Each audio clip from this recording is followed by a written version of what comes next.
There comes a moment in every survivor's life when the noise finally stops. Not the external noise, the messages, the hovering, the sudden apologies, the dramatic silences, but the internal noise, the constant questioning, the second guessing, the aching need to be understood by someone who was never interested in understanding you. And it's in that moment when you are no longer looking back, no longer explaining yourself, no longer waiting for closure, that something profound happens on the other side. The narcissist realizes you're gone forever, not temporarily unavailable, not needing space, not regrouping, gone in a way they cannot reach, control, provoke, or rewrite. And their reaction is not what most people imagine. They don't collapse in tears the way movies suggest. They don't suddenly develop insight or remorse. They don't wake up transformed. What happens instead is quieter, more unsettling, and far more revealing. Because when you leave for real, you don't just exit their life. You shatter an illusion they depended on to survive. For a long time, you were not simply a person to them. You were a mirror, a stabilizer, a source of regulation. You absorbed their chaos. You carried their emotional weight. You questioned yourself so they wouldn't have to question themselves. Your presence allowed them to avoid the one thing they fear more than abandonment, self-confrontation. When you're gone forever, that buffer disappears. And what's left is not strength. It's emptiness. At first, their reaction is disbelief. Not emotional disbelief, but entitlement-based disbelief. A deep, unspoken assumption that you would always be there in some form. Even if you pulled away, even if you protested, even if you cried or threatened to leave, there was a pattern. You returned, you engaged, you reacted. That reaction fed them. It confirmed their relevance. When you stop responding, when you stop defending yourself, when your energy is no longer available, their nervous system doesn't interpret it as loss.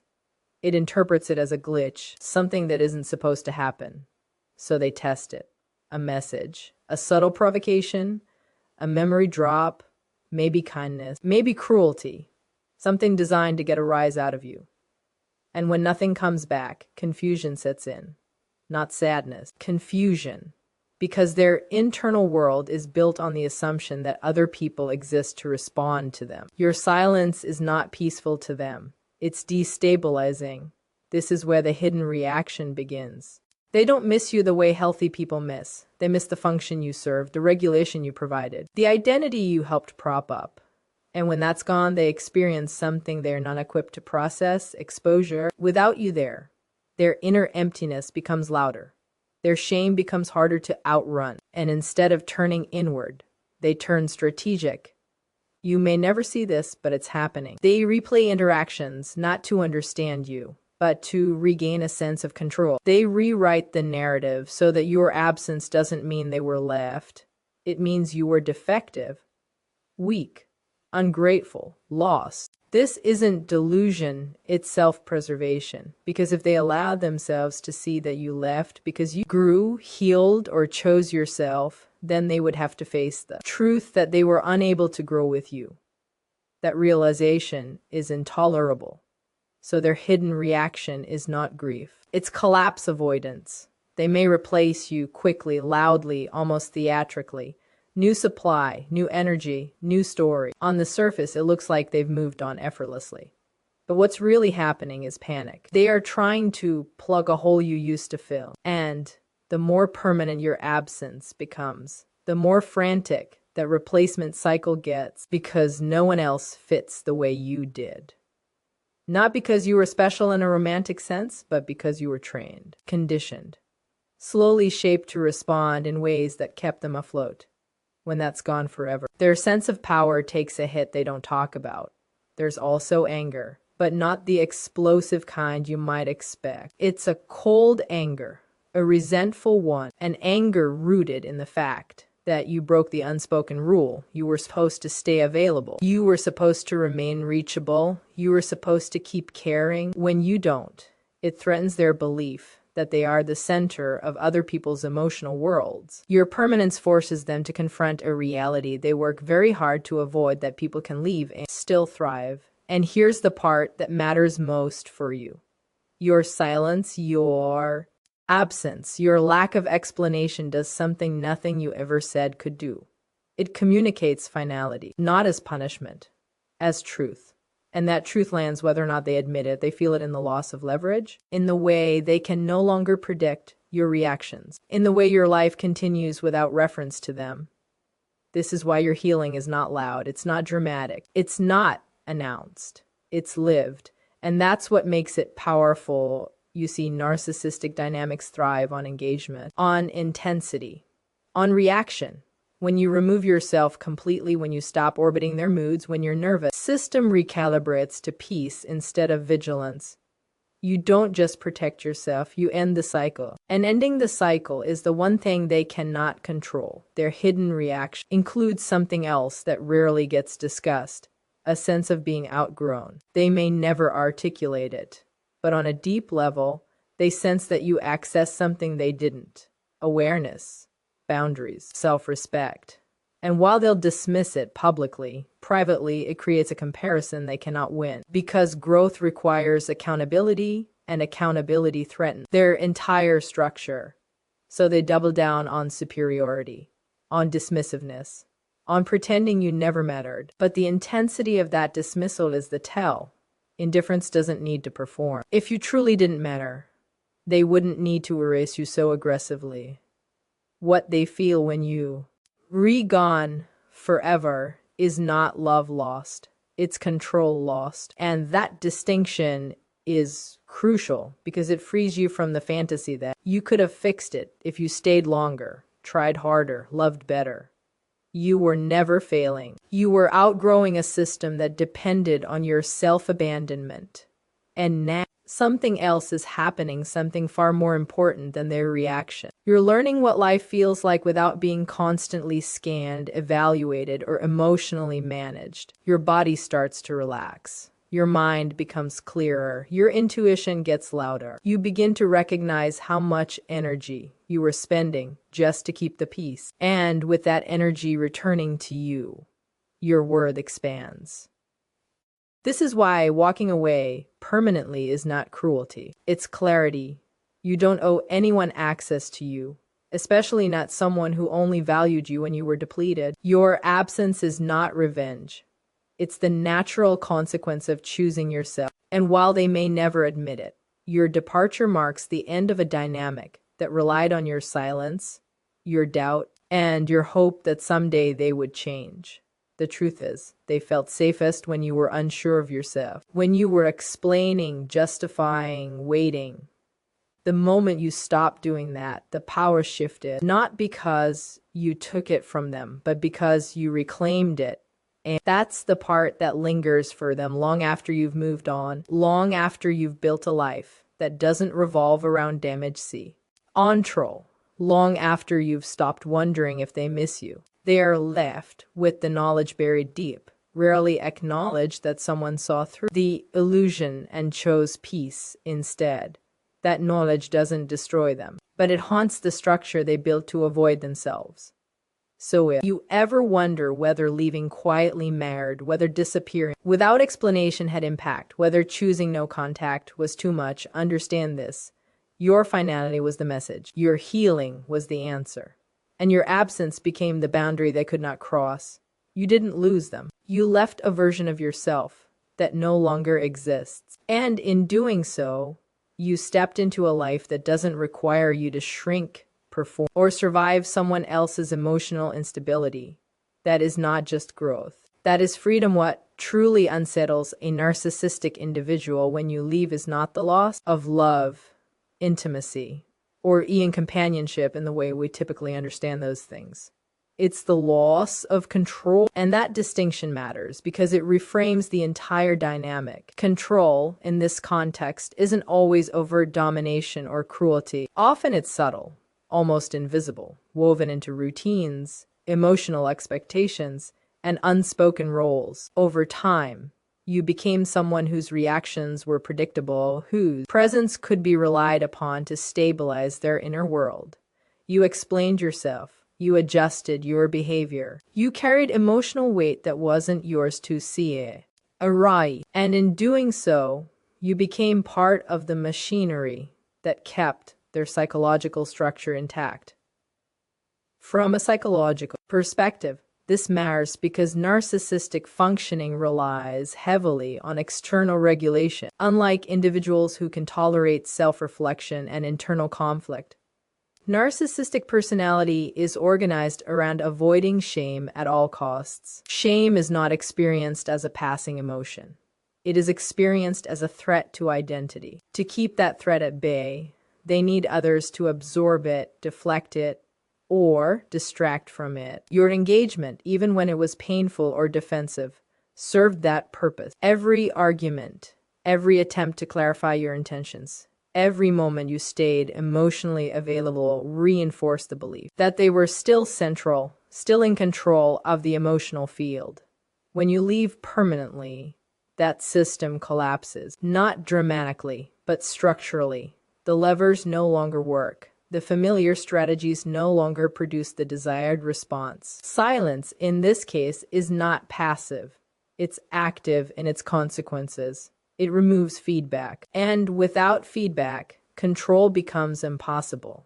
That's why the initial reaction is often confusion rather than grief. Grief implies attachment. Confusion implies entitlement. They expected access, they expected response, and when it doesn't come, they are forced to confront a world in which their influence has limits. Philosophically, this is where things get uncomfortable, because control, when mistaken for connection, creates a profound distortion of reality. If you believe that being needed is the same as being loved, then losing that need feels like annihilation. But what's actually being lost is not relationship, it's dominance over an emotional pattern. Your absence disrupts a hierarchy they assumed was fixed, and hierarchies, when they crumble, expose the fragility of the structures built upon them. This is why attempts to reassert control often follow, a message framed as concern, a provocation disguised as nostalgia, sometimes even hostility, because anger is still a form of engagement. These are not expressions of missing you as a person. They are attempts to restore a familiar dynamic. And when those attempts fail, something deeper sets in, the realization that you are no longer participating in the game.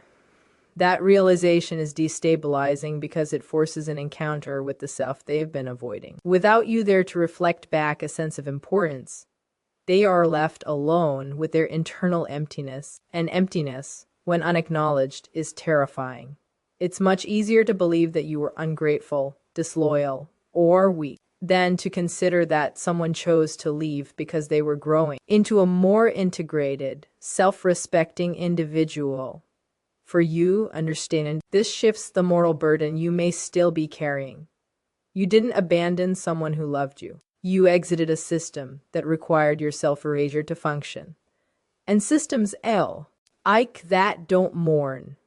They malfunction. That malfunction is not your responsibility to fix.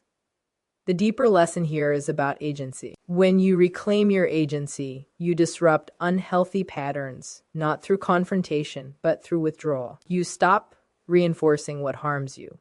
And in doing so, you reveal the true nature of the bond. If control disappears and nothing meaningful remains, then what you had was not connection, but dependence disguised as intimacy. So the question becomes less about whether they miss you and more about whether you are willing to keep choosing yourself in the absence of external validation. Because the moment you stop trying to be understood by someone invested in misunderstanding you, you step into a different psychological territory. One where your worth is not negotiated, one where your presence is not conditional, and one where leaving is not an act of destruction, but an act of alignment. If there is a single thing to take from this, let it be this: when you remove yourself from a dynamic that survives on control, you don't lose anything essential. You recover the part of yourself that was being slowly given away. When you finally leave, for good, something far more consequential happens than the end of a relationship. You dismantle an illusion that the narcissistic personality depends on to remain psychologically intact, and that illusion is not about love or even connection. It's about identity. For a long time, your presence allowed hemmed to believe a particular story about themselves, that they were superior, justified, misunderstood, or even admirable in their suffering. That story required a supporting cast, and you played a central role in maintaining it. Human beings construct meaning through narrative. We tell ourselves who we are by observing how others respond to us. For most people, that feedback loop is flexible. It can tolerate contradiction.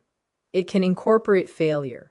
But for a narcissistic individual, the narrative is rigid. It must remain intact at all costs because it protects against a fragile sense of self. Any information that threatens it is not processed, it's deflected, blamed, rewritten. And this is where you came in. Your empathy, your patience, your willingness to doubt yourself provided the raw material they needed to keep that narrative alive. You became, without realizing it, a stabilizing force. Not because you were controlling or dominant, but because you were accommodating. You listened when they projected. You absorbed when they displaced. You stayed present when withdrawal would have been healthier. And over time, that presence functioned like scaffolding around an unstable structure. As long as you were there, the cracks didn't show. When you leave permanently, that scaffolding is removed. And what's exposed is not strength, but fragility. The illusion collapses not in a dramatic implosion, but in a slow, unnerving way. The familiar strategies stop working. The justifications sound hollow even to themselves. And the internal discomfort they worked so hard to avoid begins to surface. This is why replacement often happens quickly. It's not a sign of emotional resilience. It's an emergency response, a desperate attempt to reconstruct the illusion with new materials.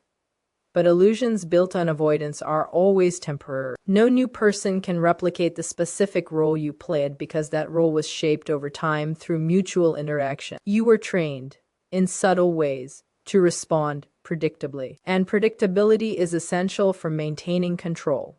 Philosophically, this speaks to a deeper truth about human development.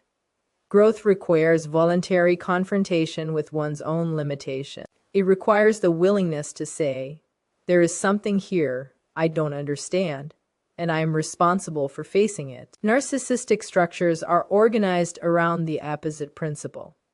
Responsibility is externalized, fault is displaced, and insight is avoided because it threatens the illusion of coherence. Your departure forces a reckoning they are not prepared to have. Without someone else to carry the emotional burden, they are left with themselves.